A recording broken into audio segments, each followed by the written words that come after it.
Hello বন্ধুরা, good morning বলবো নাকি নাইট বলবো বুঝে উঠতে পারছি না। কেননা এটা ছিল ভোর ওই 3:30 মতো। তো তোমরা সবাই জানো যে অষ্টমীর পুজো এবারে অনেক ভোর ভোর হয়েছিল। তো আমরা ঘুম থেকে উঠে এই যে একদম রেডি হয়ে মণ্ডপে চলে এসেছি। আর সাথে কিন্তু তোমাদের রায়ও চলে এসছে। আর রায়ের তো চোখ থেকে একদম ঘুম ছাড়ছেই না, সেটা তো তোমরা মুখ দেখেই বুঝতে পারছো।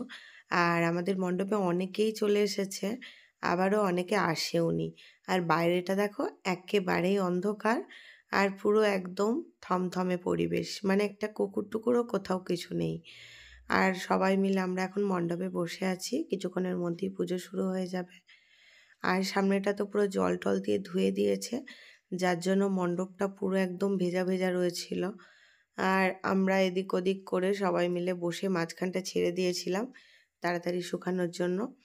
তো চলো, তারপর পুজো শুরু হবে, তো সেটাই তোমাদের সাথে শেয়ার করছি। তো এই যে একটা পুজো শুরু হতে হতে আবারও একটা পুজো শুরু।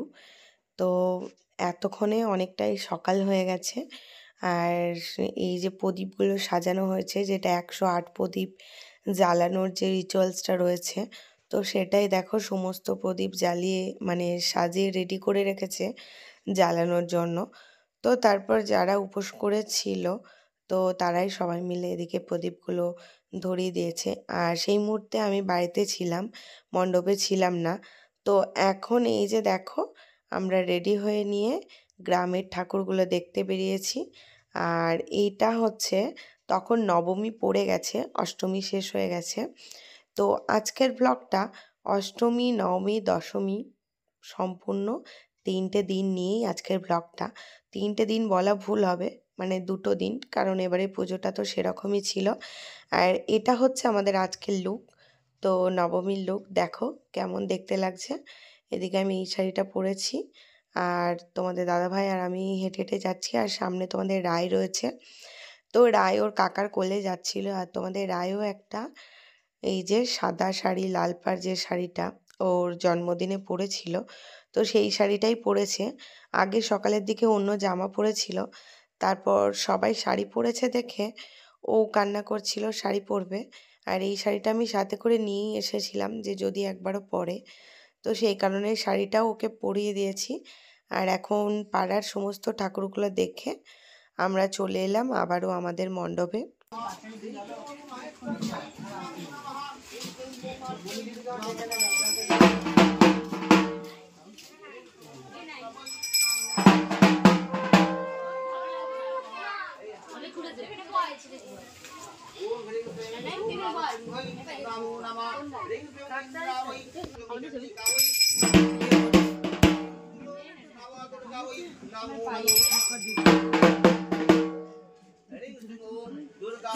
টাকা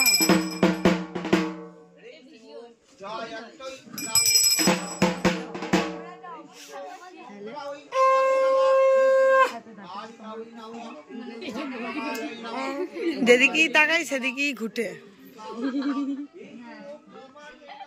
তো এই যে দেখো এখন নবমীর সন্ধ্যা, আর সেজেগুজে একদম পুরো রেডি, যাব পাশের গ্রামের ঠাকুর দেখতে। তো আজকে সারাটা দিন তো অষ্টমীর লুচি খেয়েই কেটে গেল। তো এখন একটু সেজে বেরিয়ে পড়ছি, আর সাথে তোমাদের দাদা ভাই, রায় আর রায়ের কাকাই, আমরা 4জন মিলে বেরোবো। তো চলো বন্ধুরা, পাশের গ্রামের ঠাকুরগুলো দেখে আসি। আর পুজোর ব্লগ এটাই শেষ, আর কোনো পুজোর ব্লগ আসবে না, কেননা এগুলো আমার গ্যালারিতে জমেছিল, তাই ভাবলাম তোমাদের সাথে শেয়ার করে দিই। আর যেহেতু শরীরটা ভালো ছিল না, তাই নতুন কিছু ব্লগ করতে পারিনি। এর পরের ব্লগটা আবারও নতুন করে শুরু করব। তো এখন তোমরা এগুলোই দেখে নাও।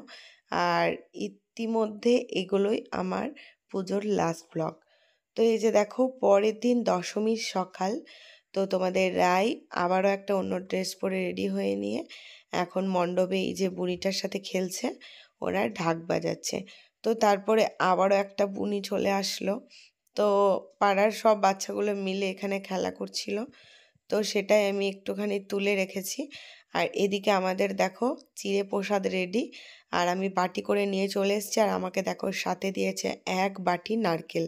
আমি নারকেল খেতে এতটাই ভালোবাসি, আর ওরা প্রসাদ দিচ্ছিল, তো আমি কোয়েলকে চেয়েছিলাম যে আমাকে একটু বেশি করে নারকেল দিবি, তো ও তার পরিবর্তে আমাকে 4 দিনের প্রসাদ একেবারে 1 বাটি নারকেল দিয়ে দিয়েছে। তো তারপরে এখন হচ্ছে দুপুরবেলায় রেডি হয়ে নিলাম, স্নান টান করে একদম শাড়ি পরে রেডি। আর ছাদে কাপড় জামাগুলোও মেলে দিয়েছি, তারপর নিচে নেমে যাচ্ছি। কেননা আজকে আমাদের পাড়া থেকে রয়েছে খাওয়া দাওয়ার আয়োজন। তো আমাদের গোটা পাড়া মিলে একটা খাওয়ার আয়োজন করা হয়েছে, তো সেখানেই এখন এই যে খেতে চলে এসেছি। তো আমরা তো ফার্স্ট ব্যাচেই বসে পড়েছি, বাচ্চাদের খাওয়ানোর নাম করে মায়েরাও এখানে খেয়ে নিচ্ছি। ওদের জন্যই আগে শুরু করা হয়েছে, কিন্তু আমরা যেহেতু ওরা নিজে হাতে খেতে পারবে না, আমাদের খাওয়াতেই হবে, তাই আমরাও বসে গেলাম। তো কি বলতো, এইরকম পুজো একটা দিন যদি সবাই মিলে আনন্দ করে খাওয়া দাওয়া করা যায়, তো সেটার মতো আনন্দ আর কিছুই হয় না। তো ভীষণ আনন্দে কেটেছিল এবারের পুজোটা। হয়তো একটা দিন হাতে কম পেয়েছি, কিন্তু আনন্দটা কখনোই কম হয়নি। একদম মন ভরে আনন্দ করে নিয়েছি। আর এখন তো বিদায়ের পালা, এখন দশমীর বরণ। তো আমরাও আবারও রেডি হয়ে নিয়েছি দশমীতে বরণ করার জন্য। তো এখন এই যে সিঁদুর আর মিষ্টি ফিষ্টি নিয়ে আমরা মণ্ডপে চলে এসেছি। আর মাকে তো আমাদের পুরো যেখানে প্যান্ডেল করে স্টেজটা করা হয়েছিল, তো সেখান থেকে নামিয়ে দিয়েছে। তো এখানেই বরণটা করা হবে। তো পাড়ার সবাই মিলে প্রস্তুতি নিচ্ছে বরণ করার জন্য। আর এই যে দেখো আমাদের মায়ের মুখটা দেখো কি সুন্দর এবারের মুখটা বানিয়েছিল। প্রত্যেকবারই খুব সুন্দর করে, তো এবারের মুখটা যেন ভীষণই সুন্দর ছিল। তো তাই তোমাদের সাথে একটু সামনে থেকে বেশ ভালো করে দেখালাম। তো সত্যিই আমাদের প্রতিমাটা ভীষণ সুন্দর হয়, খুবই সুন্দর দেখতে হয়। তো সব প্রতিমাই সুন্দর, কিন্তু আমাদেরটা ছোট্টর মধ্যে খুবই ভালো করে। তো এই যে দেখো এখন বরণের জন্য সব কিছু জোগাড়যন্ত্রী চলছে। তো এক্ষুনি আমাদের বরণ শুরু হয়ে যাবে। আর এই যে একটা রিচুয়ালস রয়েছে, মানে 7 বার ঘোরা যেটা, তো বিয়ের মতো যে এও নিয়ে ঘুরতে হয়, তো সেটা এখানে করছে। আর এটার মধ্যে আমিও যোগ দিয়ে দিয়েছি। তো চলো তোমরা একটু দেখো।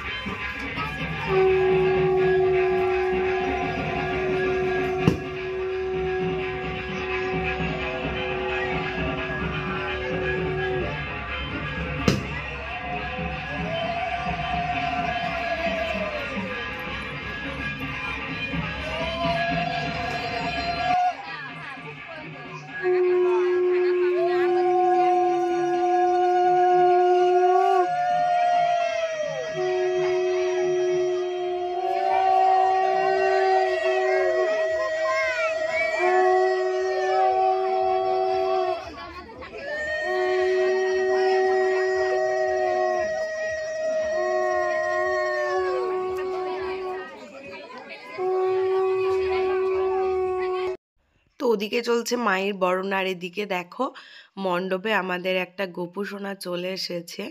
তো ওকে একটু কোলে নিয়েছিলাম, আদর করছিলাম, আর এখন এই যে রায় কোলে নিয়েছে।